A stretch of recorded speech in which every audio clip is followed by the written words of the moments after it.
Assalamualaikum warahmatullahi wabarakatuh. Halo sahabat penghobi tanaman anggur, selamat datang di vlog saya MS Nandur Semangat. Di kesempatan kali ini saya akan coba review proses ini ya, proses grafting sekaligus stek batang langsung ya, dimana ini sudah 2 minggu berjalan untuk awal proses kita tancapkan cutting sekaligus kita coba lakukan grafting. Namun di proses ini tanpa langsung ya cutting itu langsung kita grafting dengan entres anggur impor, kemudian sedikit treatment yaitu pemberian ZPT, baik pengolesan bawang merah ya kemarin untuk di cutting anggur lokalnya, kemudian kita tancapkan di media, dan ini adalah update perkembangannya ya. Nah, di sini yang mau saya review adalah dengan cara beberapa metode yang saya lakukan ini. Ternyata jika kita melakukan proses stek batang anggur kemudian langsung di grafting tanpa ada perlakuan khusus, yaitu dikaluskan lebih dulu, ternyata persentase keberhasilannya itu cukup kecil. Nah, di antara bibit-bibit ini kemarin saya ada bikin 10 ya. Ini yang 6 di sini, yang 4-nya ada di tempat di sebelah ya. Namun di 10 bibit tersebut untuk bibit graftingnya yang jadi hanya satu ya. Jadi untuk persentasenya itu kecil, 1:10 ya, 10% saja untuk sistem stek batang anggur langsung kita grafting tanpa kita kaluskan lebih dulu ya. Nah, seperti ini. Nah, ini untuk review ya. Untuk yang saya akan review bibit yang jadi ya. Nah, ini kebetulan untuk jenisnya RR ini Red Roman ya. Ini yang diantara beberapa 10 anggur 10 stek batang yang saya tancapkan, hanya satu ini yang berhasil. Namun untuk yang lain-lainnya kering ya. Nah, depan sana itu kering. Yang di sini untuk graftingnya sendiri kering, namun untuk entresnya hidup ya. Nah, ini ada muncul tunas baru tapi di tunas anggur lokalnya ya. Nah, di rootstocknya yang muncul tunas. Nah, kalau ini yang jadi yang Red Roman, kemudian ini juga kering ya, gagal. Dan ini yang justru yang tumbuh yang ini ya, rootstocknya ya, batang pokoknya. Adapun graftingnya tidak tumbuh alias mati, gagal ya. Nah, di sini saya juga mau review ya. Ketika kita melakukan stek cutting batang anggur, posisinya terbalik, jadi itu tetap masih bisa hidup ya. Karena dimana akar itu akan bisa tumbuh, biarpun seluruh bagian batang anggur itu akan berpotensi untuk tumbuh akar meskipun kondisinya terbalik seperti ini ya. Ini kebalik ya. Kalau kita lihat, nah ini kebalik posisinya ini. Nah, pertumbuhan tunas barunya ini dari mengarah ke bawah, namun karena lambat laun dia akan tetap mengarah ke atas karena mencari arah datangnya sinar matahari ya, gitu.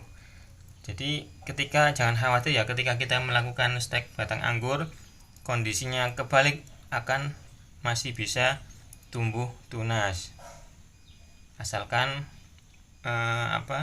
steknya bagus dan medianya juga bagus. Dan kemudian kenapa kalau saya lihat di sini ya, di grafting ini dilihat secara kasat mata untuk entresnya ini sebenarnya belum sampai kering sekali ya, seperti yang lain yang gagal. Ini kelihatan kering sekali. Yang di sampingnya ini juga kering sekali. Nah, namun yang di sini kenapa nggak tumbuh juga? Nah, ini saya coba analisa, mungkin sebagai pembelajaran ya, ketika kita melakukan grafting ya, penempatan ini ya, bud nantinya bakal tunas itu salah ya penempatannya ini ya.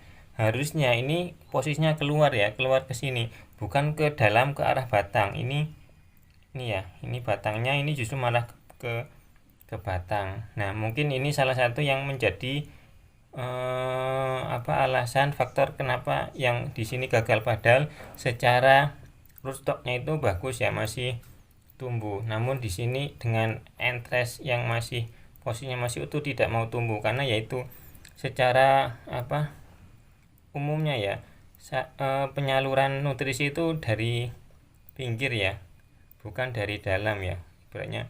Sementara ini posisinya langsung di dalam seperti itu sedikit review ya.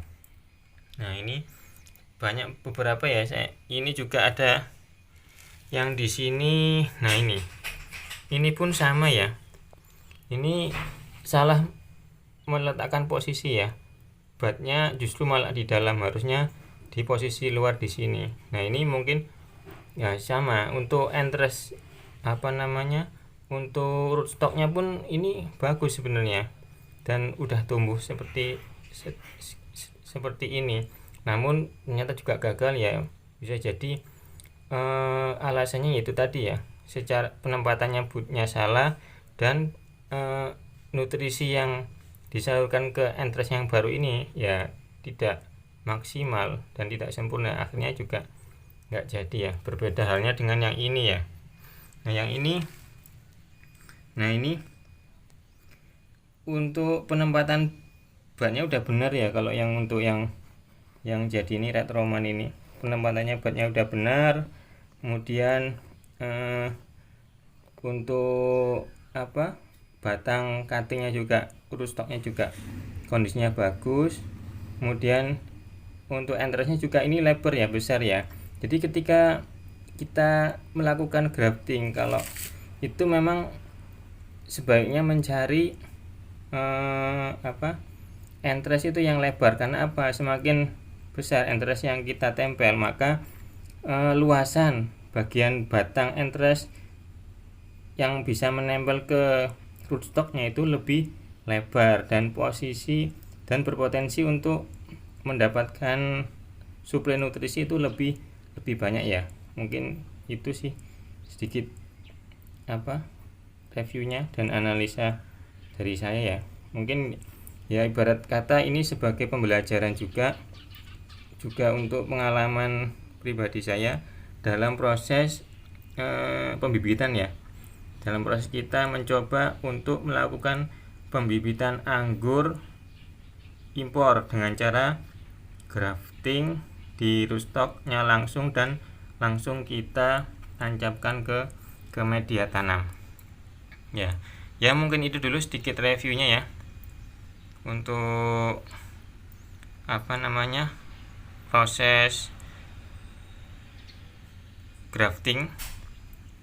Langsung kita lakukan penyetekan batang ke media guna untuk pembibitan ya.